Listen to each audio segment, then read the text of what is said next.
Let's rock and roll. Call the meeting to order. Stand for that pledge of allegiance. Allegiance to the flag of the United States of America and to the republic for which it stands, one nation, under God, indivisible, with liberty and justice for all. Let the record show that all board members are present except for Eric Stratford. And we'll move into our board showcase, and Jessica's here to talk to us about Atlas curriculum mapping. Welcome. Thank you. All right, well, what we are doing is pretty exciting in the district. You are very familiar, I know, with our continuous improvement plan, and under the area of student learning, we just have 3 goals. They're to strengthen instruction in the classroom through use of the Princeton paradigm, to embed authentic literacy in all our courses, and then the one I'm talking about tonight is honestly the first one, which is our move toward a guaranteed, coherent, and viable curriculum. So what that means in a nutshell is that we know that all teachers in all classrooms are delivering our best plan for achieving the goals for that grade level. So if you think of any one grade level in the elementary schools, we can have up to 10 different teachers teaching the same content. It's possible that 10 teachers, 12 teachers would have 10 or 12 different plans, and we want to make sure all of those plans contain the best things or the things we've found most effective for our students, and that we're all going toward the same goals. And so what we have adopted as the software where we're documenting our curriculum. Curriculum is just a teacher-friendly plan for what's most important in a course and how are we going to get students to learn it. And where we are documenting that is inside Atlas. The software is working. In fact, we're benefiting in a couple ways already from different stakeholder groups. So one of the people it benefits is new teachers as they come into the district, so that or someone who moves grade levels or new courses, for example. So it's a good intro overview of the course and what you'll be teaching, what's important for students to learn and be able to do.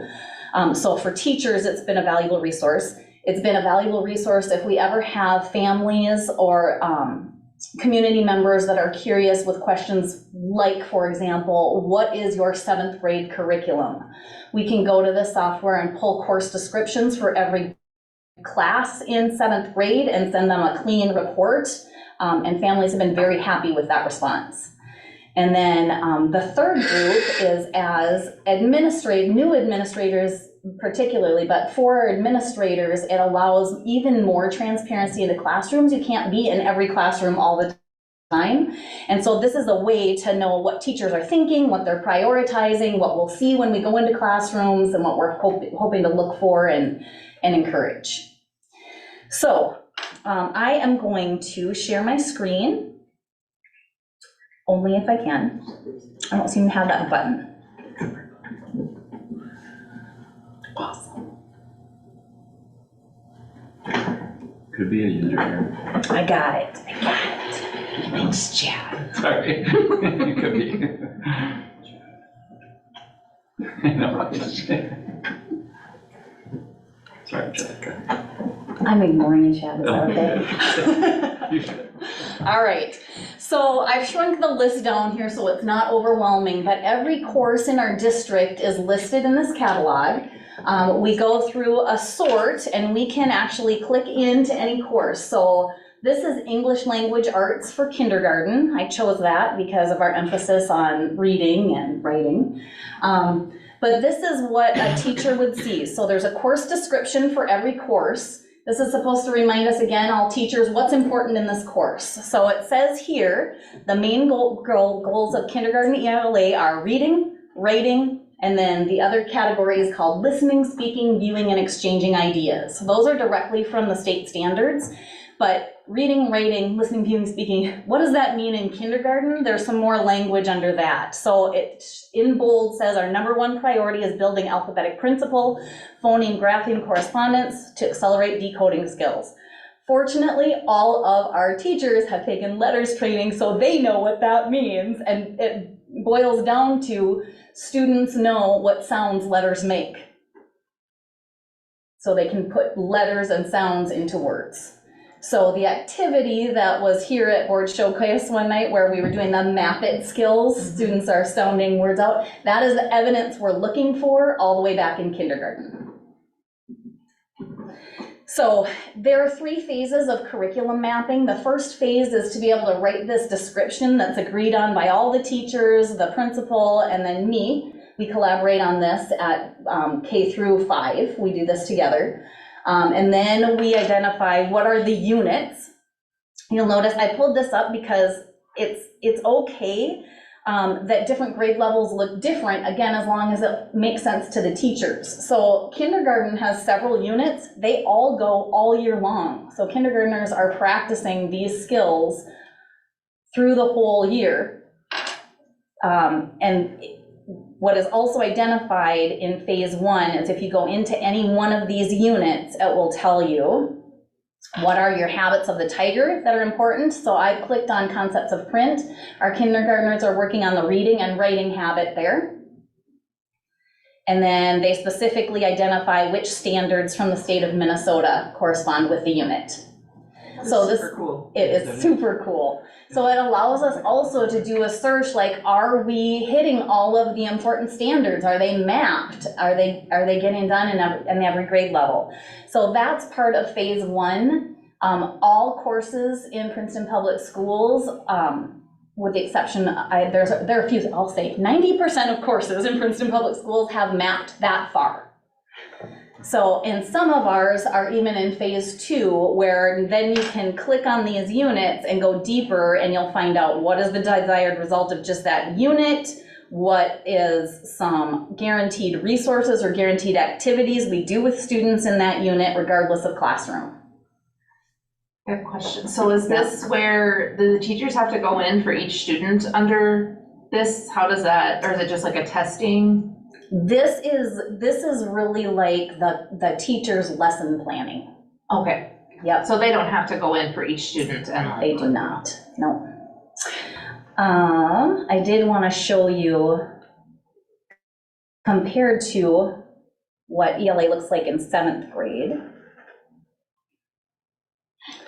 So you easily navigate here. I'm going to look up all 7th grade courses and look up their ELA. What do we do in 7th grade ELA? It's for students to develop strong literacy skills. They deepen their abilities to read, write, listen, speak. Oh my gosh, it's the same standards, right?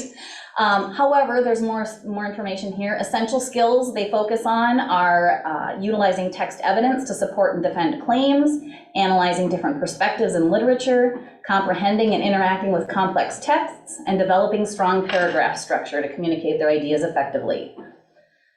So their course, rather than all the units consecutively, you'll see that their units progress. And again, same way, you could click into any one unit and find out more about the unit. What standards are they doing? What habits of a tiger are they working on? Just a quick question. So, but you mentioned K through 5? Yeah, I was referring to the planning process. Oh, okay. So the admin and I are a little bit more hands-on with elementary because there's so many of us that to make sure that we're all on the same page, it's best to collaborate as a team. In 7th grade, for example, this is really written by the 7th grade teachers, and then we, the administrator and I, collaborate by looking at what they say and then ask good questions. Yeah, rather than all being in a room at the same time mapping. Thank you. Yeah.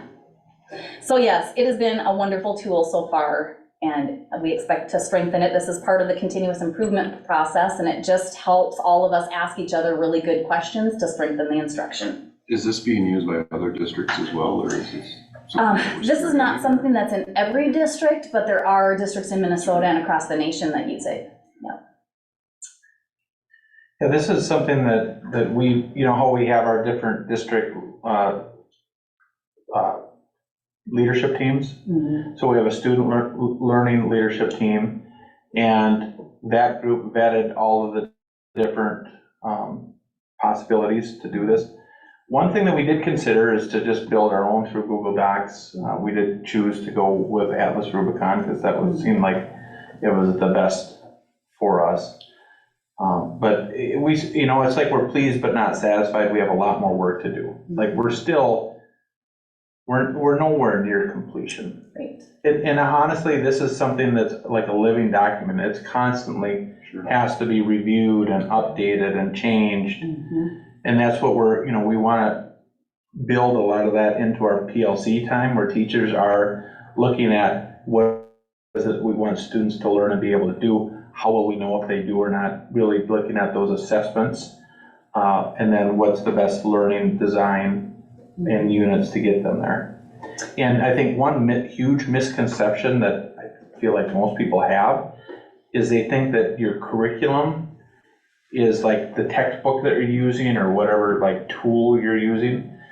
There really isn't. I mean, the tool you're using or the textbook you're using, that's one piece of the process, but it isn't that. You don't just plop a book down and say, that's your curriculum, right? The curriculum is a big fancy word for a plan. And you start with the end in mind. What is your desired outcomes? Your end in mind, what do you want students to understand? And then you funnel in all of the standards, the state standards, then you work your way backwards. Okay, what must the student demonstrate as evidence that they do understand or they have met the standard? And then you build from that, what are the learning lessons and units to get them there? And then that's where, we want to have these guaranteed viable pieces that are tested to be best practice that we have all of our students get. But then also providing some flexibility for some of the art of teaching where there's some opportunity for them to deviate from that a little bit. I mean, the biggest thing is we have to reduce the variability of the student's experience, especially in those elementary grades. You can't have a kindergarten, if you have 12 kindergarten classes, have 12 completely different things that they learn, right? We have to say, well, this is what we have in Princeton, so that we're all kind of on the same page. Affirmation as our new high school principal and assistant principal came in, so we did take some time and look at this, and they come from districts where they curriculum map, but it is buried in Google Docs, and it's certainly not available for anyone in any building to be able to see what happens in our whole system, and he thought it was very helpful. And this is only in-house, right? Right. Right. We do have a goal, I do, I guess, to get to a point when we feel like we have this dialed in, that we would be able to pull from it and be able to publish pieces of it online so anybody could review. Like right now, we will provide that upon request, and we can pull it from this document. But at some point, I'd like to get to a place that we could say, hey, review our curriculum. But we're not quite there yet. When you're on the high school level, like facts or art, or I know art has some, well, they probably all have standards in some fashion. Yeah. Do they write those themselves then? Like when they're how do they do that? No, they all come from either Minnesota State Standards or some federal standards board. So we have the lists that we use in here, and they're all check boxes. So regardless of, it's all classes. All classes. Yeah. Have And then they professional start standards. with that and then go from there. It's really cool. You mentioned a phase 1 and phase 2. I think you kind of are we in phase 2 or? We are in phase 2 now, Okay, yes. okay. Some buildings are farther into phase 2, Okay. but all buildings are at phase 2. Gotcha. And there's 3 phases. Oh, Yep. and what's that phase 3 look like? I'm just more. Phase 3 is more of the guaranteed plan. So right now, we're making sure that we have guaranteed assessments or performance tasks so we can see if the students are able to do what we're wanting them to do. So you do that before you agree on the resources you use to teach them to do it. Can you define to the group what you mean by performance task? Sure. Performance task is whatever you're asking the student to do to demonstrate the learning. So the map it exercise that you saw students doing would be an example of a performance task. Singing a song would be a performance task. Writing an essay would be a performance task. So the actual doing of it or producing it. I also like that it's not just tests, that it's the actions, you know. So when will it be in phase 3? Is that like next year? That we would plan to be at the beginning of next year, yes.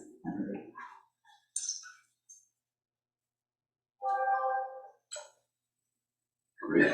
Yeah. Okay. Awesome, It's cool. exciting. The board just needs to be aware that the only downside of this costs money, right? Those ones. And, you know, Software. when we talk about the software budget, right, this is on that list, right? What is it, just roughly, or don't we know? Oh, I think it's probably 20. It's less. Yay. Oh, well, More like yay. 12. Yeah. So it's less than 20. Oh, we're getting a great deal. I feel like the amount of consistency that this program will allow us to have is worth the software. I mean, from what I can see, it just breaks everything. I love, like, it has the habits of the tiger in it and everything. Like, you don't get much more detailed than that, I don't think. All right, well, thank you. Thank you. Yeah, thank you. Okay, there are no citizens' comments, so we'll move on to reports, and we'll move on to board member committee reports, starting with Melissa. Policy committee today, and Thank you. I think that's about it for now. Stuff's gonna be getting busy soon though, so. Okay. Deb? Just the finance committee. Policy. Okay. I did the MSBA summer workshop, and that was on the science of reading, and attended 2 breakout sessions, one on book banning and one on strategic planning. And I can tell you, in the strategic plan, we should have been presenting that improvement plan. We're way ahead of what they were doing there, so that was kind of cool. And agenda planning. I did the agenda planning and then a finance meeting. Okay, Don? I attended the MSBA workshop as well. Sue and I attended one together, and then I attended the assessment and data for the teaching and learning as one of my classes for the state standards. That's my one workshop. Okay. The closing speaker was the author of Pete the Cat series, so that was really fun. And he's moved into the educational realm and published a book, and so that was cool. It was a good workshop. Good looks. No student council report. We'll move on to the superintendent report. Okay, last Thursday was a big day for us. You know, lots of planning went into that, where we were to get our communications out to all of our team members. I do believe I forwarded that to the board so that you could kind of see what our team members received. And if you have a child in the district, you would have seen the communication that went out to families. I may have forwarded that to you as well. It's, you know, I'm really proud of that work. It's very professionally done, well done. When you know, parent clicks on the link after they get that email, it kind of takes them to a website, and I think it's just pretty strong work. So that they can kind of go through a process to get fully registered, enrolled, and updated for the school year. And lots of that information out. And of course, when that happens, that kind of gets the wheels turning. So, you know, you start to get the emails and the phone calls and questions and those kinds of things. So sites and myself have been working through some of that as we go. A big week with activities starting. So, you know, it's buzzing all around. I think, Jason, you probably just came from coaching. Yeah. So we expect another state entrance, maybe the title this No year. pressure. We have some work to work on. We're a little younger this year. So, I mean, we're proud of that work and excited for that. That's always a big thing for us. This morning we had a great meeting. We had our admin, but we also had all of the admin assistants join us. And it was a very spirited meeting. It was really cool to have them join us. And, you know, we focused a lot on transportation. Again, really want to have a strong start with transportation this school year. And also Jason and HR presented on some new tools that we'll be using for the application process when we have folks applying for positions in the school district. And I think that that's really going to be a good thing for us. So that was good. Next week is another big deal for us because we're bringing in, I believe, 13 new teachers to the district. So we, Jessica and I and the principals will, basically every minute or hour of their time will be scheduled throughout the week for them. They'll also be joined by their mentors that are assigned to them as well. So that's a big week. Every year is a little bit different. This year is unique in the fact that we don't have very many classroom teachers. We have a lot of specialists, a lot of special ed, speech and language, just kind of all over the board kinds of. So we have to do a lot more customizing of the trainings that we give. It's not really a one size fits all because they all need different things. So that's going to be a little bit different for us, but I think we're ready for that. And then that, of course, that following week, we have all of our team members come back. The district day is on Wednesday, and of course we invite and encourage board members to come if you can. We'd like to, we start at 7:30, but we try and get out there, by 7, just greeting people, welcoming, thanking them, and serving. It's going to be in the high school. Yep. So that's coming up. The way we set it up too is on Monday, it's kind of their own classroom day. Tuesday is building day. Wednesday is more district day. And then Thursday is kind of a combination of quite a few things. A lot of our mandatory kinds of statutory kind of requirements to have annual trainings, we have placed several of them online. So we have provided time for them to go through those trainings on Thursday. And if they've done them ahead of time, because we did send those out, they'd be free to leave earlier. And then that following Tuesday, the buses roll in, ready or not. Big time for us and schools across the state of Minnesota. Folks mentioned policy committee that we just had. I think you're all aware of all of the different changes in law and statute that has occurred this last session. So now it's up to us to make sure that all of our policies reflect those changes. We made it through quite a few. We did talk this morning too in admin about any handbook kinds of pieces that would need to be changed to some of the policy changes. And thankfully there's not much. The biggest one that we've uncovered is this directory information about what's public information and what's not. So that's going to be cleaned up, and we'll continue to work on that. So policy, and then of course lots of projects going on in the district. The biggest one that is on everyone's mind is the high school parking lot. And if every day you drive by there, you're going to see. We've seen you see more progress just lately than you had even. So it's that's kind of how it goes. But I saw today they were putting in all the concrete and the sidewalks and some of that work. So the idea is to be done. Of course, weather is going to be the only thing that will sidetrack us. If we get a bunch of rainy weather, that could limit us.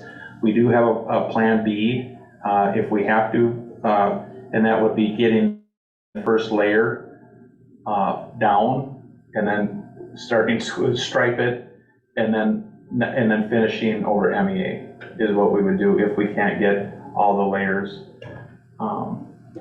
down. So by the first day of school, are you hoping, or are you? I think We are it's scheduled to be done 8:31 with all the striping. I emailed this morning because of course it rained.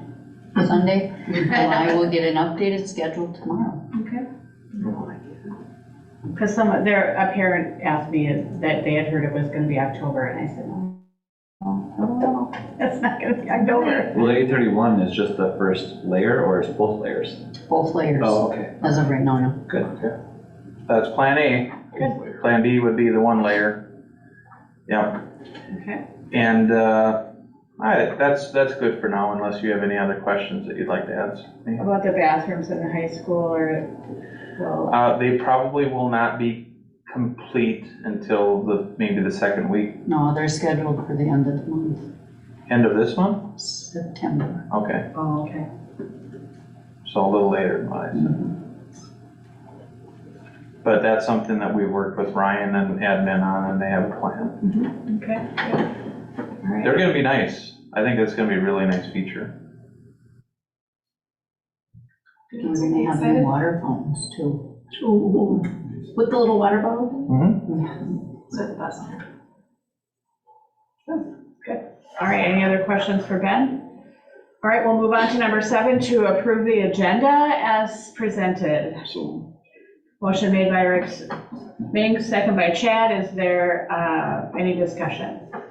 Hearing none, all in favor say aye. Aye. Opposed, same sign. We'll discuss and act on previous board meeting minutes from August 1st. I'll entertain a motion. Second. Motion made by Melissa, second by John. Is there any discussion? Hearing none, all in favor say aye. Aye. Opposed, same sign. Motion carries. Move on to number 9, the consent agenda, and I'll entertain a motion to accept the consent agenda as presented.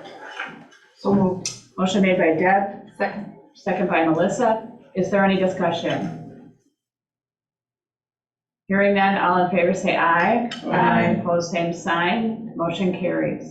So now we move on to the information part of our meeting, and the beginning is the CTE facilities presentation.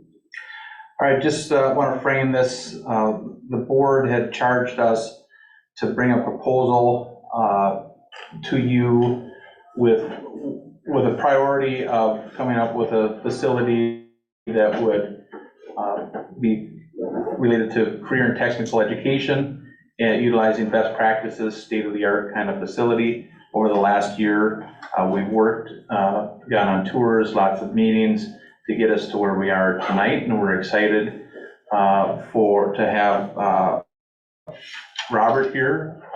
He's in the back. Vaughn, I see, is virtual. Jody came in. Thank you all for coming. And I think Ryan from ICS will also be joining us at some point. He's logging on as you speak. All right, super cool. So I'm wondering, Vaughn, would you like to start, or should someone else start? I think Ryan's probably going to take it and walk us through there based on our discussions as soon as he has a chance to finish logging on. Okay. Can you hear me? Yes, we can. Okay, perfect. Good timing. Yeah, I'll kick us off a little bit. We are probably going to have Vaughn go over the initial diagram, but I kind of think the intent of tonight was to, in essence, get a summary of the CTE project development, if you will, and what that means as far as potential designs and concepts there, mixed then with the budgets that go along with it. And then Jody, I think, I can't really tell if she's on or not, but should be, or maybe she's in person there, is going to round out the discussion with some tax impact. And then at the very end, we'll talk about kind of timelines associated with how to move things forward if the board so chooses, or maybe next steps that we need to complete. So pretty simple agenda, but starting out with some of the design concepts, as Wold has done some work with some of the staff and administration on what that CTE area could look like. So maybe I'll toss it back over to Vaughn. Thanks. Pull up the next slide, maybe. So what you're looking at here is more than just replacing the shops. When we talked about CTE and what we were trying to figure out how to do here, it was really looking at the existing high school and saying, how can we organize the building around the idea of the areas that are involved in the career and technical education. And we based it off of the Career Academy program, and we color coded it according to that legend. And so you're seeing there the floor plan of both the main level and the upper level here, and it really is an extension out to the southwest in replacing where the existing shop areas are, as well as out to the southeast for the facts. And so I'll just move across the plan from left to right on the main level, starting with the shop replacement. So we're showing there a program space that's much larger than the existing shop spaces for woods and construction, an auto shop, a power and engine shop, as well as metals and welding. And the idea is that the first step would really be to build the metals, auto, power engines component as it's labeled on the plan as a storm shelter. That's a new code requirement that we have to be able to fit all of the occupants of the amount of the addition proposed for the building into that area. It also allows us to have essentially that large shell built so that we can replace the programs that are in the current two metal buildings in there temporarily, while then we would build out the rest of that area, the woods construction, the flex space, as well as additional classroom, storage space, office space for that shop replacement in that area. So that can't happen until we can demolish those parts of the building. The fabrication lab stays where it is. The flex lab that we did in 2013 would be converted to a robotics space. The ag classroom in green is the current location. And then in working with Heather on the building itself, as well as the rest of the administration team, we looked at how we might reorganize some of the classroom space to really complement the CTE area and put the STEM programming on the southern part to the building and have the humanities in the other parts of the building. So this locates math all along that corridor, the existing corridor there, and then builds new art spaces in those lower levels areas. So a 3D art, a couple of rooms for that, as well as the CAD and digital art space next to it. In orange would be a new certified nursing lab and health classroom, an additional math classroom, and then going to the east from that area, the right, would be a new FACS program that would support the ProStart culinary piece, as well as the dining cafe component that comes with that. Now, in order to make these spaces work on the main level, that reorganizes some of the spaces where art and FACS are currently into a new special education suite. So that would be designing appropriate space for special education on the main level, as well as the upper level. So extending off the Pays lab on the south part, that whole area above what is art currently in the FACS area would also be reorganized for special education. You can see some of the classroom relabeling there for English, world language, et cetera. And then over the FACS ProStart would be an additional science lab. Right now, there's one science space that's in a classroom area. So that would add that to the building in an area adjacent to the rest of the science labs. So this is a combination of some renovation on the main level, as well as additions on the main level and a small addition on the upper level above that FACS space to come into that area. I'll pause there to see if there's questions on the diagram before we go into the next components. Well, on the, for my, the 3D art and that, is that all new construction or is that currently? That's current spaces that would be renovated into those spaces or those lab spaces. So it's converting existing space into more appropriate art space. What was interesting in the building, looking at it, while art was the former cafeteria space for the building, for those of you who remember that, the upper level, the family and computer science area, that was never renovated ever in the history of the building. So that was still using space as it was designed from the 60s in that part of the building. The FACS upstairs, Yep. this one was the original building. You know, one of the concepts here is we really did let our career academies guide and drive the work, which I think is the way it's supposed to be, to let the programming guide, and then the facilities will match that. And, Absolutely. And if you could see how this rolls is that this whole wing is basically, you're coming into the career academies. It's all designed around the kind of to have those hands-on learning experiences as culminating experiences in the different career academies, where the other classes that are more instructional, not as hands-on, more the humanities, they're going to be in a different part of the building. So what classes are in that stretch on that hallway there now? Those are right the now, new like, labeled spaces upstairs, the world language spaces, the English spaces, et cetera. Oh, they go up, so okay. yeah, so like downstairs where you see like 3D art and all of those, we have some Spanish classes and we have some English classes. So I mean, we're kind of taking, again, that hands-on active learning piece, and we're putting that into one area. So the new building parts would just be the new, like what the storm shelter would be. And then that woods construction area, would that be part of the new build as well? Or is that already something there? It's basically everything that's shown in gray and tan to the left of the existing fabrication lab, as well as what I'll call the neon green Fax ProStart and the science lab above it. So those are the additions on either side of the existing building. And the rest of it's renovation. And again, this is a diagram designed mostly to make sure that we have the right square feet for the additions and the renovations that we're looking at, and to make sure that what we're looking at matches the classroom scheduling, which Heather's been really a big part of that, as well as Dina, in helping us lay that out to make sure we're not missing any of the components as we come into it. A design process would fine tune this. This is more just saying, does this work and fit from a phasing standpoint? I know we went to more of the auto and metals and woods or whatever, we're like very concerned about square footage. Yes. I know you said it's more, but can you just talk a little bit more about that?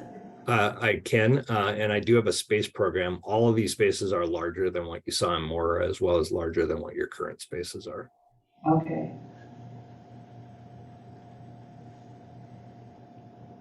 Just curious on the question mark box, what goes there? We have an extra room. After all the programming's done and worked through, we've got some additional space in there. And so we're assuming that we're not actually doing renovation in that area, but we would take a look at what that needs to be. Oh, okay, very good.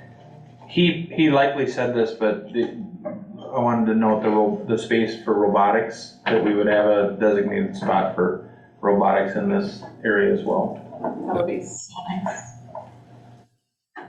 Okay, is bus literally just bus? That's a business classroom. Yes. Oh man. We know you have a shortage of bus drivers, and so we thought, let's put in a bus driver training room. No, just kidding. No, I was trying to figure out why we would want anything to do with buses on the upper level. I'll just stop now. So the ag in green, that's in the same spot.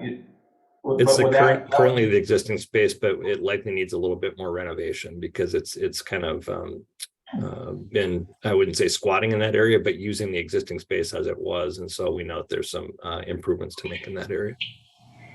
Yes, I think that would need to be renovated for sure. Yep. So now with the new requirement starting in, what's it, 25, 26 with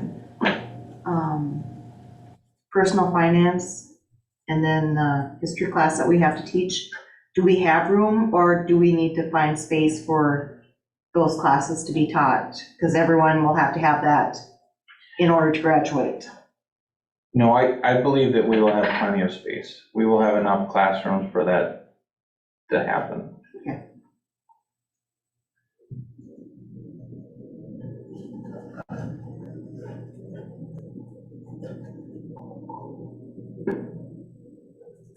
Any other questions you can answer on the diagram? It's important to note that, I think that years ago when someone would say CTE, they would think about woods and metals and electricity, right, or whatever. Welding. Yeah, welding. I mean, our approach here is much broader than that. You know, the culinary services is part of CTE. The broadcasting, we're literally would want to have a TV broadcasting station there with that kind of equipment, right? So it's kind of like if you were going to go to a technical school like Pine Tech or St. Cloud Tech or whatever, what are the kinds of courses that you might see, right? And that's what we're trying to develop, this kind of career technical world here that would be just a culmination, real life, authentic experiences for students that is updated with the 21st century and beyond. Yeah, that's good. And in these, because when we went to Mora, they'll have enough for their storage room with those woods areas and that, because I know that was That's actually, it's within the overall square feet of the space. So in addition to the lab spaces being bigger, we also have additional storage space built in. We just didn't show all of the storage inside each of the shops, since that would be more something that would come out of the design process after you decided to move forward with it. okay. Yeah, in one of, a lot of these places that we've looked at too, they had like outdoor build spaces too, all of that would be looked at in the design phase.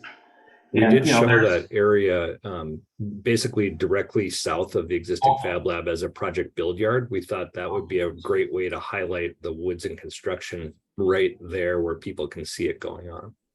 Nice, yeah, okay, thank you for that. Mhm.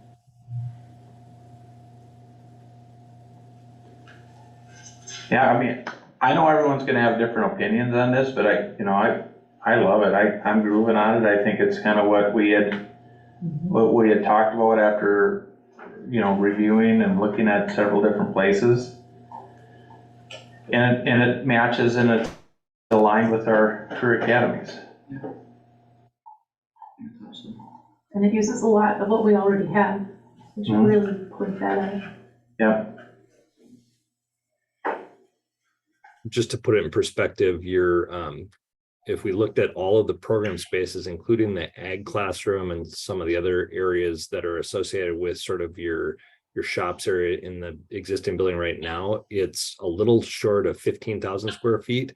The addition space, as well as the classrooms renovated, is a little over 26,000 square feet.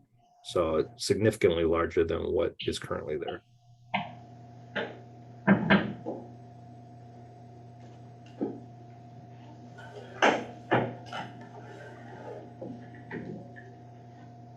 More questions? So in the previous design that was defeated, there was a lot of renovation of that center core. Now I know we have limits, so in this round, the idea was to scale back, but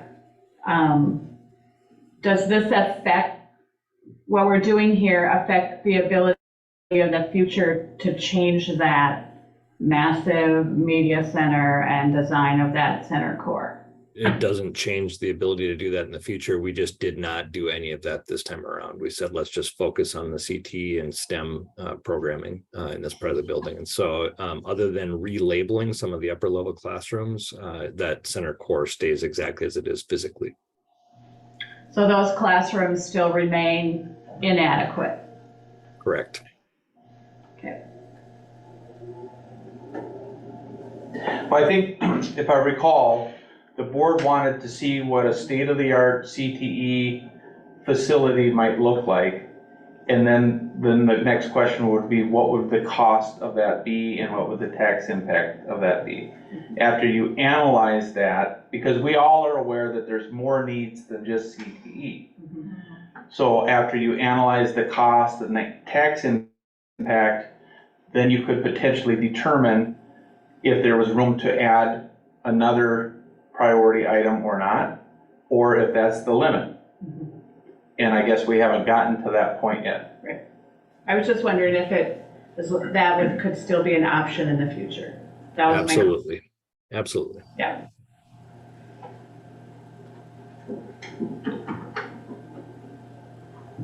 Actually, So- in terms of the master plan, we also preserve that space to the east of the gyms if you ever want to expand the gym space, the weight room space, the any of those types of things. And when we were doing the parking lot, we looked at the kitchen and receiving and said, let's make sure that the parking lot design allows for any expansion of that area in the future as well.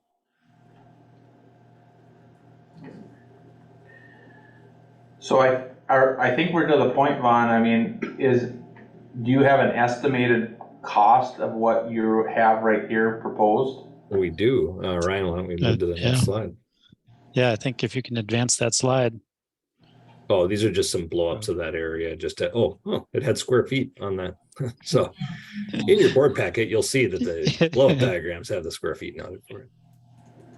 Yeah, so Ben, you said you're excited about the design, and then in a parallel path to that, I'm equally as excited about what the budget's working out to be. So as Vaughn went through and identified each of those individual spaces and what they would be used for, if they're renovation, addition, heavy renovation, light renovation, those kinds of things, this spreadsheet that's in front of you, or what you're looking at now, basically is a menu of all those different spaces. So it's not necessarily, hey, let's not do that one chunk to that level yet. We'd have to do some discussion around that, but Vaughn's work basically allowed us to price all of these individual spaces as far as a project. So what you'll see down kind of the far left-hand column is all of those spaces identified.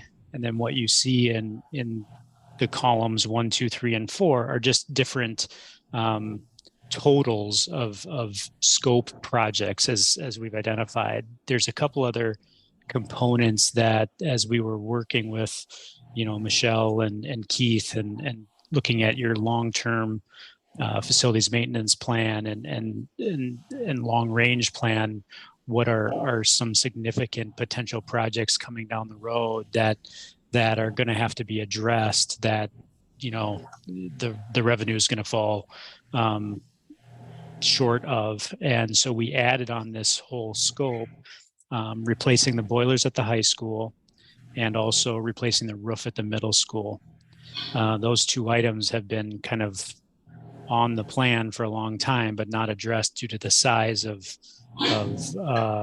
revenue that would take to resolve them. So column 1 just takes all of the CTE and renovation space and totals it up for you there. So you can see that total project is estimated, budgeted at just over, $26.5 million there.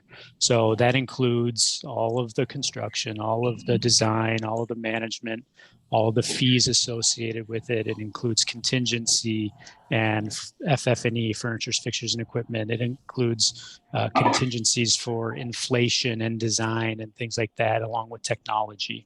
So it just kind of shows you what an overall project budget would be there in that column 1.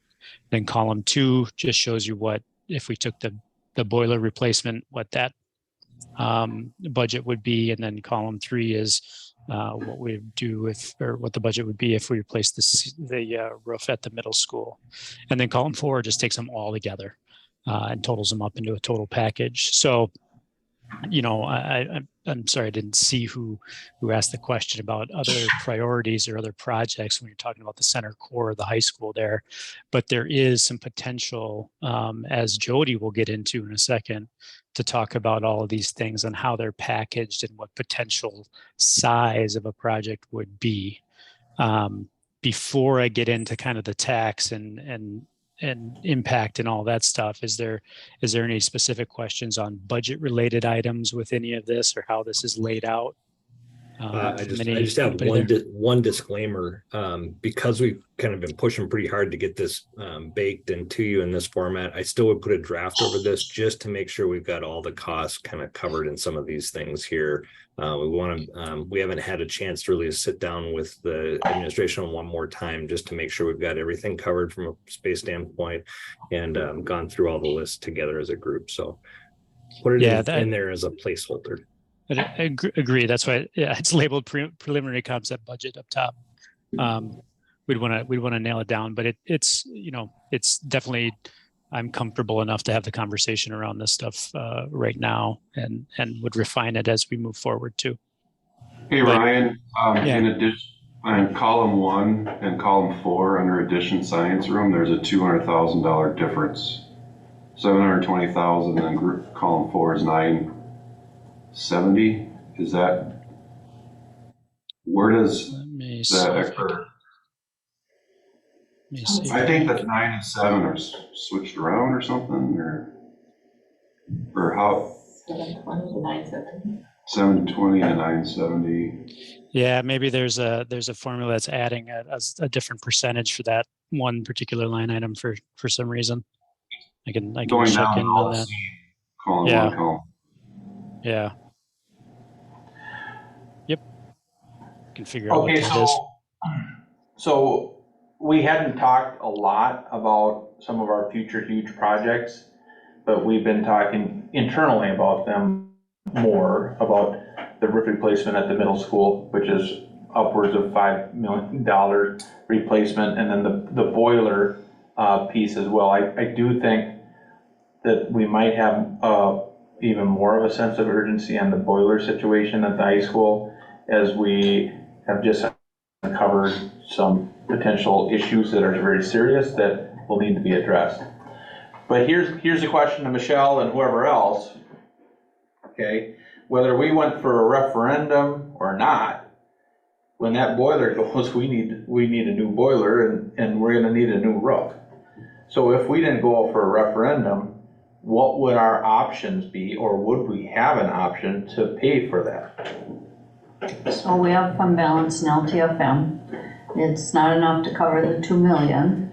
We would have capital money. We have good fund balance and capital at the moment. As long as that maintained, we would have those funds district-wide. But as you know, our capital, we're still spending, even with the one bond coming off, we're spending, our technology is eating up a lot of our capital. So that fund balance is going to keep coming down because of the cost of technology. It's just kind of the way it works. The roof, Ryan, I think, is this built up? It is, yeah. So the roof, we're factoring a built-up roof right now, which is, we'll call it the higher end style roof. It's a longer warranty. I hesitate to use the word better, but it's a longer life roof. So in a catastrophe situation, we could just go to the repair kind of mode and address section by section of the roof instead of the whole thing at one time. We can go to a different style roof, which maybe not be as quite as expensive as a built up. So there are some options there with that particular item as you look at that over the next couple of years, if you choose not to have that be on the priority list now. And that's kind of what we've assumed at this point, in the long-term facilities maintenance plan is we have the ability to patch some things if needed, and kind of try to wait for one of those bond times or bond payments to pay out so that we could then rebond again and cover that roof section. Something to note, it was proposed this past year. It was not included, but it may get there eventually, is to bring that roofing scope for districts statewide, what we call above the line, so that districts can levy for roof projects as they come up, as opposed to have to take them out of the LTFM revenue that they receive. Now that's, it's not approved and it's not there yet, but it's at least being talked about it. And it might be something in the future that does help take care of large items like that one is. So of the two projects, though, the boiler replacement at the high school is the most concerning. Our current boiler, there we had one that has cracks in the floor. Basically, the floor of the boiler is in trouble. We are going to have to repair that. Both the boilers in the main part of the high school are 1964. They're from the original building. So you're talking 60 years old. We don't want to lose both boilers. You will lose heat in the building. That would be kind of Catastrophic. it would be a problem. Yes, it would be a little chilly in the building and could shut down our building. So that one is the most concerning. And like I said, we can cobble, if we had to, we can cobble together enough money to get it fixed, but it will empty out. As you see at 2.3 million, it would empty out what we have available to do that. And our next opportunity to do an LTFM bond will be in 4 years. That's when, because we just did one, and we will have, when the first one from 2019 falls off, that's when the next one will be. And I don't think we would be able to bond for both the roof and the boiler project. I don't think there would be enough money there with the current formula. Would you agree, Joe? Right, I think you'd be using up way too much of your revenue. Yeah, you're looking at 5, 6, 7, almost, $8 million between those two projects.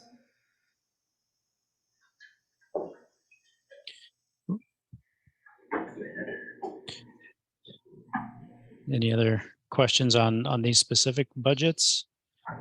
I just had a quick question. Up above you on the slide above, you have a phase 1 and phase 2. How is that broken out into this diagram, the sheet? Or isn't there really a breakdown of Do you know that? how the budget is broken down into it? Because up on top, or just like the slide above, it's the phase 1 by the metals welding, and then phase 2 with the woods construction. Or is that all? I believe that would be the order in which they would probably do the project. Yeah, I'm not seeing the slide that you're referring to. Is it one of the plan slides? It's where the square footage is listed, right? Yeah, yep. The diagram It with the says square phase 1, footage. phase 2. Up one more. The third slide down. Right there. Yeah, I think that's just referring to it's going to have to be phased construction as people move out and move in. We can build spaces and finish spaces in a phased manner. Okay. That was what I mentioned earlier with we'd have to build the left side of that diagram, what's labeled auto power engines and metals welding first, and put all of your programming into there. It's still larger than the 2 existing shop buildings, that space. So for a year, we'd have a temporary occupancy of that part of the building while we've built out the rest of it, and you could get to the larger shops. All right, thank you.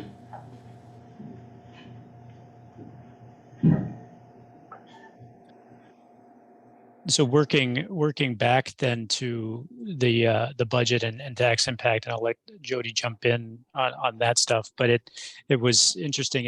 It's going to appear a little bit there like we were working in tandem, establishing this, but that's not how it was. The pricing that we put together for the CTE and the renovation and all that, and then coupled with the boiler and roofing, we did that in our own silo, I'll call it, and then had Jody run some numbers based on that. And the exciting part that I mentioned, at the very beginning, is that this is going to tie out to a pretty much a good spot for the district as far as looking forward on what tax impact is going to be. So Jody can dive into that, but part of what drove the conversation tonight, and some of the kind of fast tracking some of the discussions for the board is making sure that we keep the tax levels kind of currently where they are, so that we don't have a dip and then have to come back and potentially ask for some funds later, and then have to ask for what would seem to be a large impact, where if we time all this right and do some things here in the short term future, we can make this pretty seamless for the district and the residents as well, which makes the whole project seem pretty exciting to me. So if there's no further budget questions, I guess we can kind of get Jody on the tax side of things. And where Is you it want? easiest for me to be here? Sure. So you guys can hear? Or you want me to sit at? Yeah, sit right there, stand, whatever you like, yeah, I'll sit. okay. Okay, so Michelle thought it would be best for us to start with your existing debt and capital levies, which I think makes the most sense too. So we'll start with that on the next slide. So this is where you currently stand, and these are the estimated tax rates for the gray is your bonds that have a tax impact. So the facilities maintenance bonds that Michelle has referred to, the two that you have outstanding, are using your existing LTFM revenue. So we don't show those on this chart because you're committing existing revenue to that and not increasing taxes for those bond issues. So the gray bar are your outstanding bonds. The purplish is the lease levy for your addition to. It's the intermediate school though. Yes, yep, I know. I had to hesitate for a second because Yeah, it was north when they originally. Yes. So the good news is that you have debt that's being paid off, and so you've got some step downs or drop offs, as you can see on this schedule, including one for this next levy cycle. So for taxes payable 24, all things remaining equal, you would have that reduction in your tax rate. Nothing wrong with that. We're not saying that you can't decrease taxes, but if you didn't have any needs at all, that would make sense. You do have needs, so we certainly don't want to have a roller coaster with your tax rate. So moving on to the next chart then, and I will give the same caveat that Vaughn gave, in that this is all very preliminary. We are still working through some refinements and assumptions, and we definitely want to bring this information to the Finance Committee, because whenever we have refunding opportunities, we do take some time to go through that with the Finance Group in detail, and we haven't done that yet. There is the bonds that you issued for your new elementary school in 2014 have a call date of February 1st of 2024. So you can refund or refinance those bonds this summer. We've been watching that bond issue for 3 years probably, just with rates being a little more volatile and kind of the different options that we have available. But it would make sense to us to move forward with refunding those bonds. You can do that within 90 days of that call date. So we would schedule that for this fall. And as part of that issue, what we've done with some other districts recently is restructure the bond issue too. So we could move up some of the principal payments, and you'll see that is the orange bar. So the gray and the purple for the lease levies are the exact same as the first chart that you saw. Adding on now are some additional components. So that orange is the refunding and restructuring, and moving up the principal payments just allows you to save more money for your taxpayers. So if you're paying off your debt more quickly, that's just good news for them, right? But then we could keep that tax rate nice and level still for taxes payable 24, and that gives us some more flexibility in the future to address some other components. One of which, and I think Michelle has introduced this topic a little bit, but the capital project levy is a voter-approved levy that 58 school districts in the state currently have in place. Wide range of revenue that they are accessing for their districts, but most districts use that to finance technology costs. In fact, you probably hear other districts talk about their tech levy. They don't even call it a capital project levy. They say, we have a tech levy that the voters approve, and they use it to finance the costs that Michelle was talking about. Those tech costs have increased over time. There's not a dedicated source of funding if you don't have this in place. So you're eating into your operating capital and other budgets, and this just allows you to have a source of funding to pay for those costs. So for now, we have some money included in this plan to address that. Not sure if we're at the right level, but just to put a placeholder in there for now. And then we also have included then in this particular bond issue, so the kind of aqua blue, if that's the color, dotted component of this chart is that tech levy.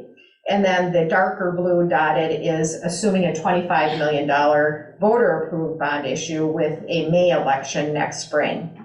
And I will just say that even with putting that $25 million bond issue, we have a drop down and a step down or drop off, starting with taxes payable in 25. So there's still some capacity and future flexibility for you. You're not, going up to that full same tax rate for the, full 20-year schedule of the bond. So I think that's nice to see too, that you still have some ability to address some things in the future. Questions on the way that this is set up, because each of these now will look very similar, just a little bit more in the dark blue component of the bond issue as we go through a couple of additional options. So the next page then is the tax impact, or the change really in the taxes between taxes payable 25 and 26. So with an election in May, you probably also saw that dotted line that was called capitalized interest on that chart. I forgot to mention that, but if you have a May election, you're too late to get the levy included on your taxes payable in 24 in time for the payment that will be due. So we use what we call capitalized interest, but it's amount that we include in the bond proceeds to cover that first payment that's due. This now shows you for a 25 million bond, we're assuming a 5% interest rate, which has some cushion built in. Rates have been really volatile lately, but we're still getting a lot of demand for municipal bonds, which is great news, and that probably has a full percentage of cushion in at this point in time. So for a 20-year bond on a $200,000 home, we're showing the tax increase between 25 and 26, because taxes payable in 25 is the first year that you would be able to impact with an election in the spring in 2024. So between 25 and 26, we're showing an increase of $2, and that's annual. So this option looks pretty good. So Ben's excited about the plan. Brian's excited about the budget. We're excited about the tax impact, I guess. All good. So then the next option includes a $30 million bond issue. So all of the same assumptions, but now we're just, you'll see that those dark blue dotted components of each bar are a little bit bigger, and there's a little bit less of a drop off, but still some flexibility in the future to address needs that you have. We still have some capacity included in there. And as you look at the tax impact then for the $30 million option, because of the wraparound structure, we're wrapping around your existing debt as it gets paid off. These won't be proportional between the different options. We get asked that a lot. So just know that as we go from one option to the next, we're not going to see a proportional change. So on a $200,000 home, now we're at $15 or about $1 a month. And we'll look up the most recent. I know values have increased quite a bit over the last couple of years, and so we'll get a better sense for what the average residential homestead is in your district too. I'm pointing out that $200,000 home, but I'm sure you guys are probably well above that now. And then finally, we put together a $35 million option, again, a little bit larger on the darker dotted blue components of each bar, and then a little bit less of a drop off in the future. And you'll see the tax impact associated with that, or the tax increase between taxes payable 25 and 26 is $28 on a $200,000 home, or a couple dollars a month. And should we change how much we want to dedicate to the capital project levy, anything related to the refunding, all of these numbers will change. So these are just our first look at them, but we'll definitely want to be refining them as we move forward and as we decide on some of the other pieces that are a part of this plan. So lots of different moving parts in your plan, and we'll be tweaking those and making some changes and then updating the tax impact numbers accordingly. I mean, this is exciting if we remember back to the referendum that failed a couple of years ago. I mean, some of these numbers that we're seeing for the year is what were for a month, you know, in the last one. So I mean, this is good news. Yeah, I mean, you've had tremendous growth in your tax base and you're paying off some of your debt. So that's really helping to keep this a lot less of a tax impact as compared to what was presented to the voters at that time. This might be another bus type question, but is the bond that we're planning, that's to go towards the new building that we're looking at? Correct. Yep.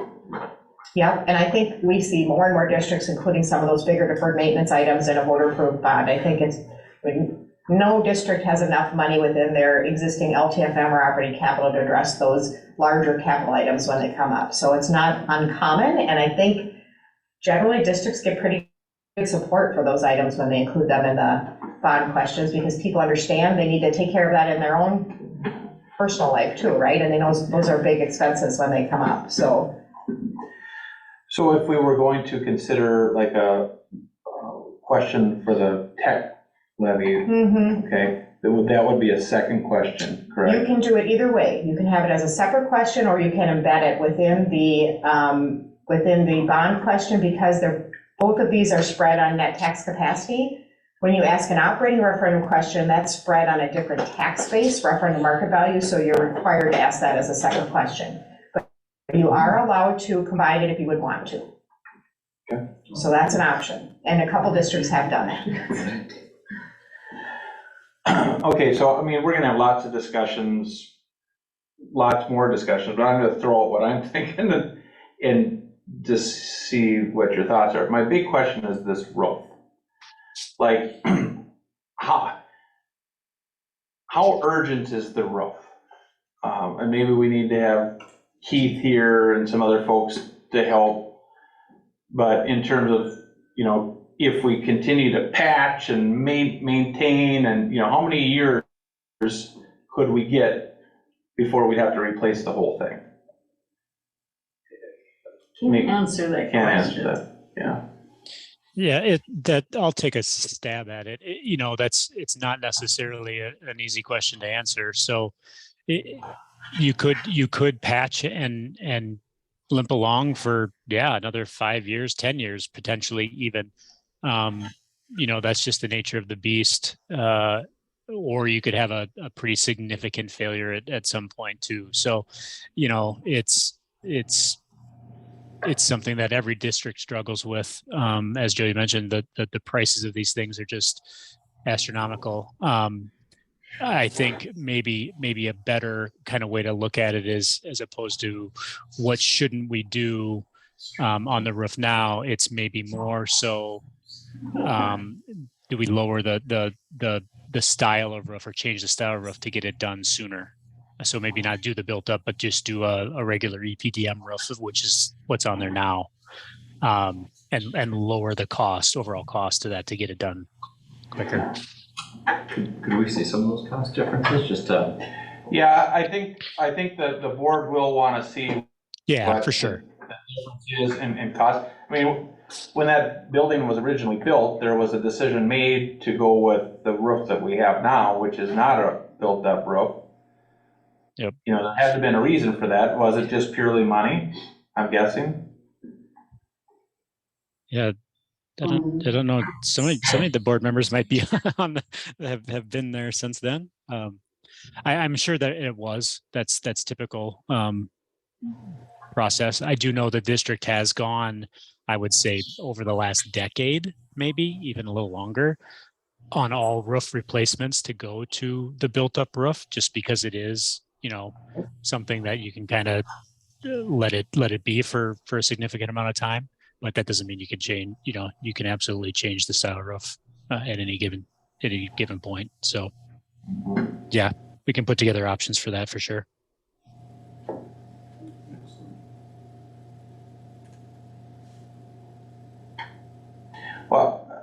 love the plan, you know, the financial part, I mean, provides some optimism for us, because it wouldn't be near the impact.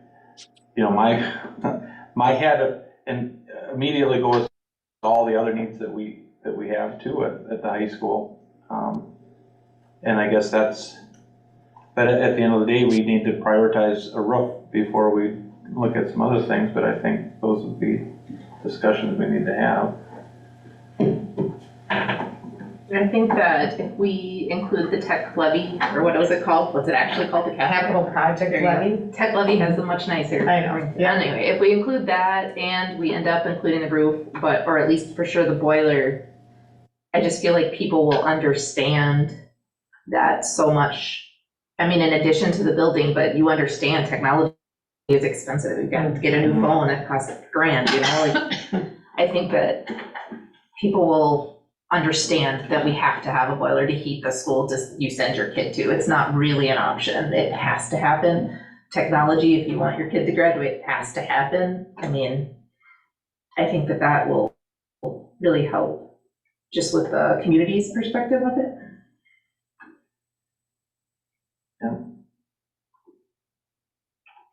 Is there, because I really think that the need for the bigger classroom thing, you know, and stuff, that's, I know the numbers aren't here in front of us, but it'd be good to, I don't know, because I know that need's gonna be here before us, before we know it, and it'd be good to at least see what that would look like. I don't know, what your thoughts are, but. You mean for like personally- humanities classes? What's that? For like the humanity, where they're trying to move the humanities to make those larger? Just like the stuff that was part of the referendum that failed, you know, the expanding the class sizes on the middle part of the school, that part of it.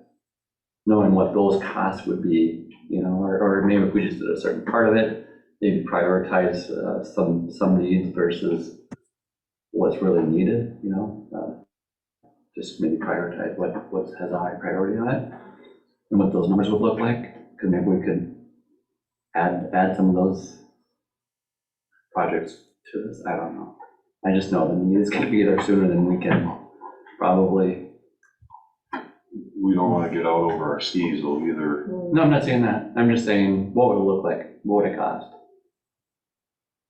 So you're talking about the regular classrooms size? Well, he's basically talking Over the about media gutting center. that original square. Yep. And, you know, Just parts of that's what we had gone out for the last time and it failed. And then the work that we've done in the last year is to come to you with this CTE project option. You know, if we kept chipping away, what about this, we're gonna be back right where we were 2 years ago and basically trying to address everything. Yeah, I'm not saying that. I'm just saying if we could prioritize what those, you know, because there was a lot of them, if I remember right, but maybe there wasn't. Yeah, well, there was a lot of needs. I mean, like right away, my head goes to, I'm not a fan at all of having our phy ed locker rooms in the basement that are just not even close to where the gymnasiums are. I think that's a safety issue. I think that's a supervision issue, you know. So like, to me, like there's certain things we all probably could debate what we think would be the next things on the list. The budget from the You know. previous referenda for fixing the core building was 10.7 million, just to put it in context. Thank you. So you can add to that now. Yeah. Right. So it'd be closer to 12. I just think that, I mean, yes, we will need more classroom space, and maybe it would be cheaper in the long run to address it right now, but I think that if we want to really get to the community what our priority is, it's gonna be, here's what we have, here's the CTE stuff, we're still using the space that we already have, repurposing or lightly renovating or whatever. I think people will appreciate that more, just from, you know, people I've talked to that are, well, you're gonna build a whole new thing, and no, calm down, nobody's knocking anything down. But so I just feel like telling them, you know, repurposing these rooms. It's kind of But But without changing that, you're not adding the 10 million to it or whatever it is, so. We also talked about, if we decide to go forward on this is using the phasing language. You said no, so we went back and looked at, okay, what's phase one? And we talked about the CTE being a really big need. But in keeping the future on the horizon of, letting people know this is where we're gonna start, but there will be more needs in the future. Yeah, I definitely think that the phased-in approach we'd have to be really explicit, because this is, our priority was the career technical ed and academics, hands-on learning experiences. And honestly, our career academy concept, the biggest barrier to moving that forward is our facilities. Right. So we need to address that. The other needs will be there, and there will be, there'll be some constituents that will be very disappointed, I guess. I'm thinking lots of our activities. We have some activities that have brand new state-of-the-art facilities, and we have some that have second-rate facilities, right?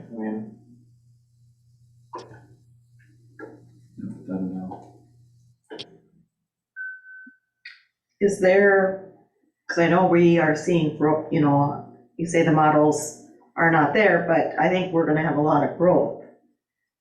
Have we checked with, are we going to start seeing a lot more growth with, the bypass, stoplights? That's gonna get a lot more people coming this direction, a lot more development happening. That's gonna impact our numbers as well, and Sky making this process go even that much faster. Has any of that data been looked at? Well, last time we did a demographics study was about four years ago. And, all of that study indicated that we were going to be maintaining, and that's basically what we've seen. The birth rates are down quite a bit. Our hope is to meet enrollment projections for this year. Right now, we still haven't hit our 225 target for kindergarten, so that's a little bit concerning.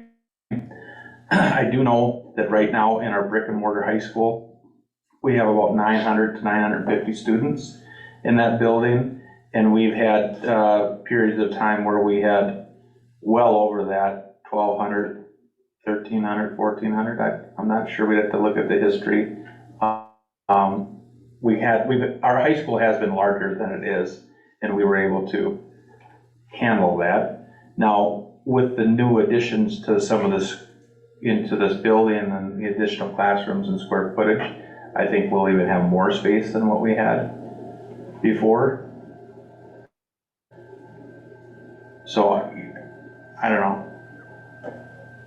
I don't think you'll sell anybody by saying, hey, we might get bigger once they put this interstate in, so we should make our schools big, like our classrooms bigger. I mean, it makes sense, yes, but I don't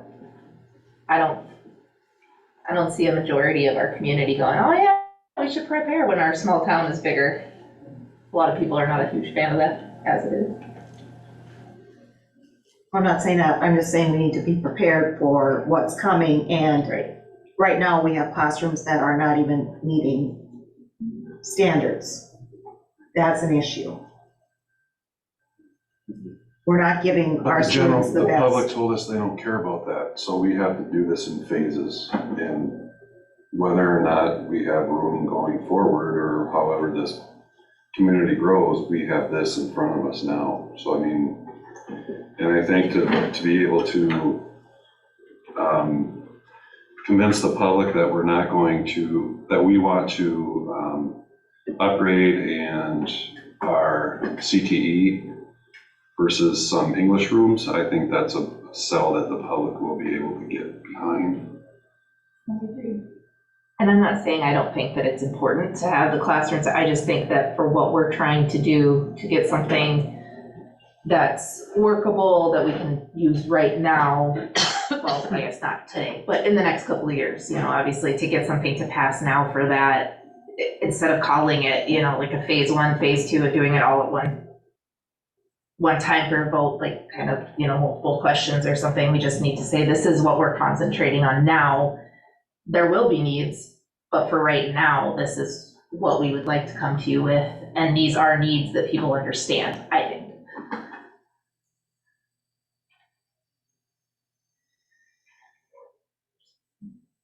Not to be a Debbie Downer. I like the diagrams and what we got in front of us. I do too. Yep. I'm just gonna like throw one more monkey wrench in here. Is it a ton of money, like we're already in that back part, is it a ton of money to like add that plaza in the back there, what we talked about with some restrooms and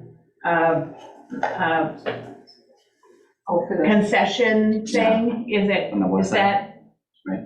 Yeah. Yeah. Is that like, is that gonna be, it's like we're already back there. It just seems to me like this would be the opportune time to put that piece in, because we're really lacking that in our, but I get it, then when I think about it, it is just football. Well, no, because it's soccer and it's track, so it isn't just one, but that's my only, that's my only thing, is that a huge piece that would be hard to do at that time, or is that plaza could be part of the project build space, or I don't know. You'd have a little bit of a savings because obviously you'd have contractors mobilized, although it's not in the exact same area. But what you're talking about with restrooms and concessions, especially with restrooms, is that's the most expensive thing to build with all the plumbing and everything else. And so it wouldn't be a minimal amount to do that outside. So I think you'd want to debate that. And I think that people, if we tell them that we're just concentrating or trying to just focus on the education, you know, I know you're trying to, I'm sorry. Well, I'm right there with Sue in that, you know, I would love to be able to tackle a few more things. Well, that and getting those locker rooms up there. You're gonna tack on that concessionaire, getting those locker rooms out of that basement would be huge. And maybe, yeah, I don't know. I think Well, that might and the be reason, the reasoning for my question on the roof, okay, so we know what the $35 million, and that would be with the roof and the boiler, right? Mhm. And we see the tax impact. And, you know, in your mind, you're probably thinking, well, maybe that's doable or not, I don't know. But if you did think it's doable, then I'm thinking, okay, well, that roof's $5 million. Let's say we were able to push that roof off for another 10 years. Okay, well, what could we do with that $10 million or $5 million? You know, maybe we could, you know, chalk off a bunch of really important things that we'd like to see addressed. But again, you know, we don't know that roof's a big deal. That, and people know, but like, again, I think people understand we have to have a roof. So I think it's, I don't know. But, you know, what Ryan had mentioned before is important to note, is that, you know, that is something that was brought up at the legislature. That is something that potentially could change. But they're- Maybe it's- they only give you levy authority to do it, so it's still gonna have a tax impact. They're not gonna, they're not gonna give you the. Yeah, it would give you the authority to do it. Correct. Yeah. Yeah. In the Well, future. maybe just patching it for a year or two and hoping, that's also a roof, so I just. So so then what you're saying on the question to, if this does go out for a vote, you would take any language out about a roof and put in plaza? Well, or. Because you can't tell the voters that this money is gonna be used for a roof and then turn around and say, well, we're. No, that's not what I'm saying. You're just saying use the same amount, but apply that 5 differently. Yeah, I mean, we know what the 35 million is. We know that 5 million of that is a roof. Let's say we were able to push the roof off 10 years by a strong patching and maintenance plan, you know, then we could redirect the 5 million to other projects at the high school that we'd like to tackle.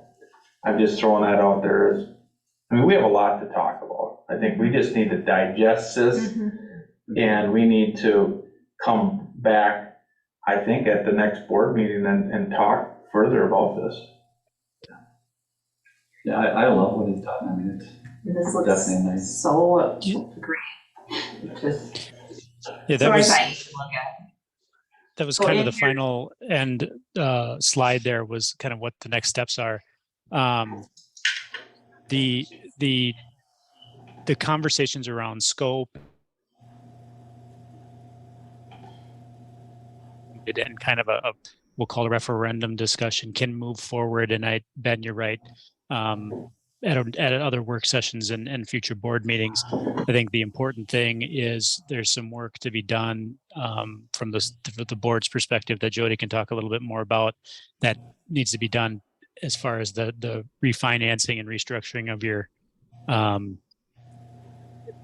bonds at even your September board meeting that are kind of the priority of timeline right now. And then we can work on all the other things in a parallel path, reprioritization or adding scope or modifying scope or, looking at other scope items, all those things.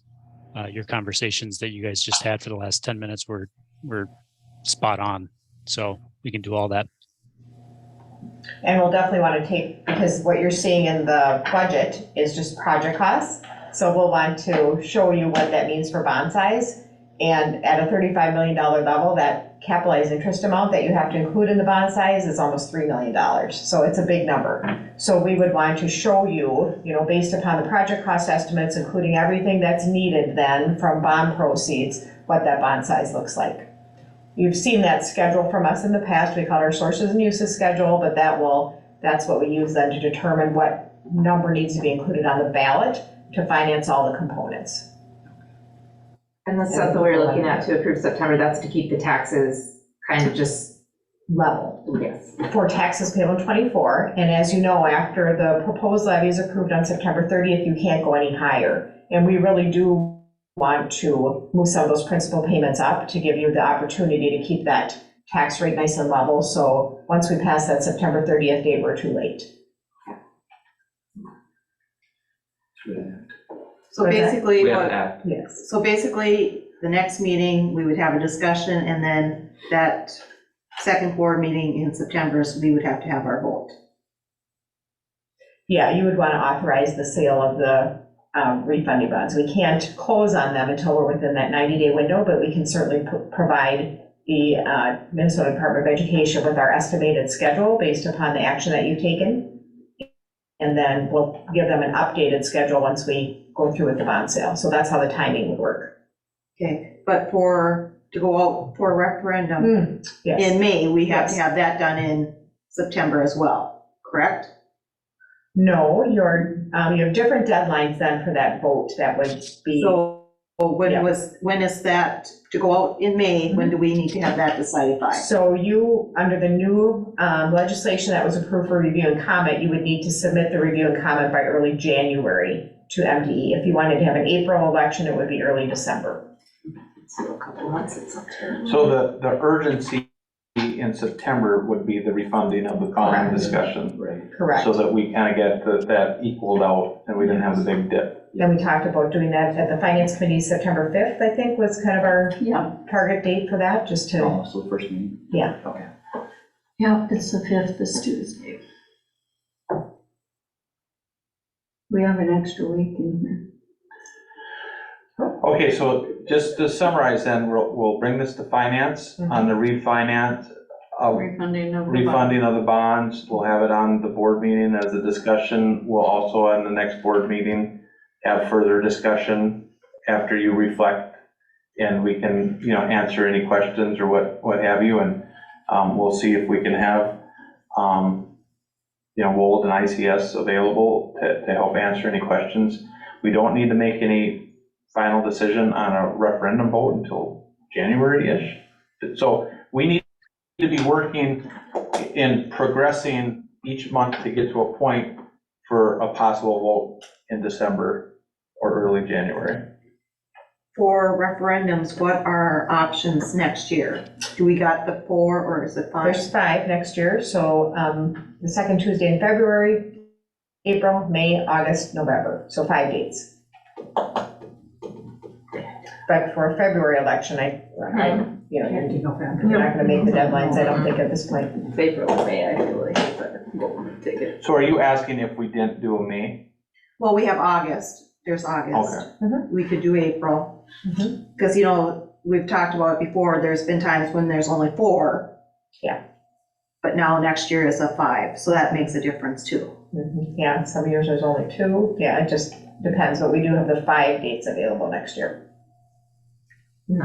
I think, Ryan, one question would be good for us to talk about between now and the next board meeting is this roof. I mean, I really feel like I'd like to just get more information on that piece. And then especially the difference between a built-up roof and what is the roof that we have now called? I always call it a rubber roof. Yeah, it's EPDM rubber. Yep, you're right. It's a rubber roof. It's just it's a sheet of rubber that's laid down on the roof and held down by rocks. Super simple. That's the most common and the least costly roof kind of in our region. So there's And the difference in the warranty is one like a 20-year roof and one's a 30-year roof, or? Yeah, you know, rubber roofs can start as low as 10-year warranty. That's not what you guys have, nor what you do. You probably start at the 20-year range, and you can buy up. So you can just buy more warranty with those rubber roofs, and then you can change the roof systems where you start to get into different, you know, materials and complexities of the systems, which raise the warranties up to, you know, 40 or 50 years. So a built-up roof would probably start around the 40-year mark. So you double your warranty, but you're doubling your upfront capital cost, if not even a little more. So that's the trade-off there.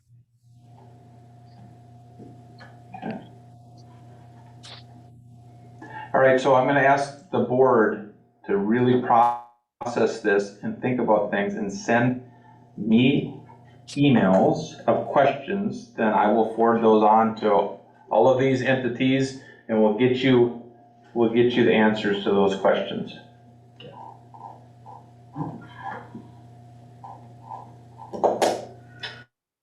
Anything else?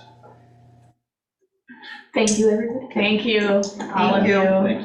Thank you. Thanks for driving up here. Yeah. Easy, yeah. Yeah, I would point out, Ryan kept saying what Vaughn's done here. This was the Wold team. Robert and John are really the brains behind all this. I'm just relaying information from past conversations onto this. So Robert knows the details.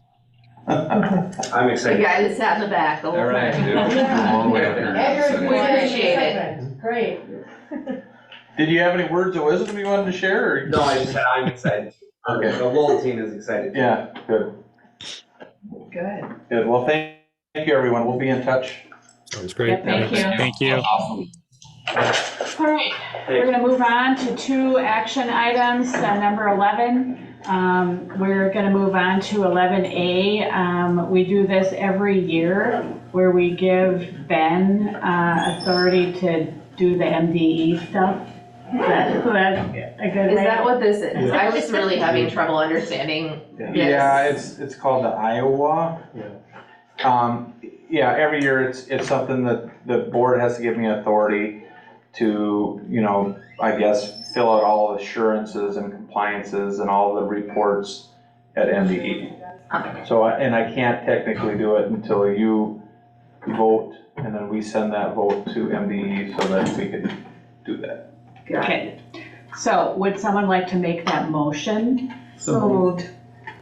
Second. Do you want me to read it? You have to have it read, or Maybe someone, you should want to read it? Done? I move to accept the resolution identifying Beth Barton as the direct identifier official with authority to access the MDE EDIEM system as presented.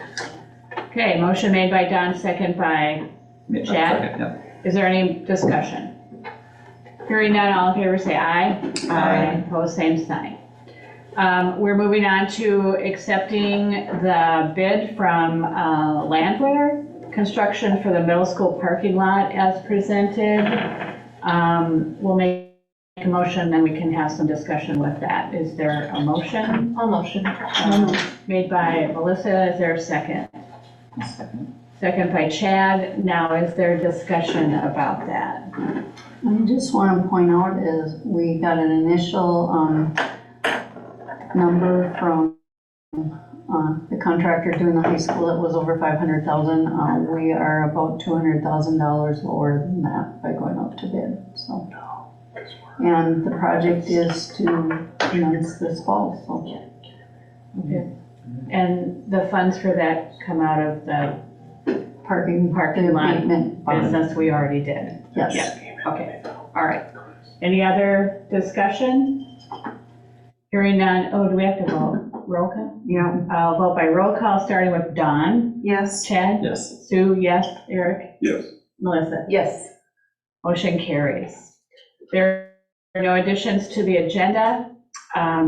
Future dates are there, and I'll take a motion to adjourn. So moved. Moved by Don, second by Second. Chad. All in favor, say aye. Aye. We are adjourned.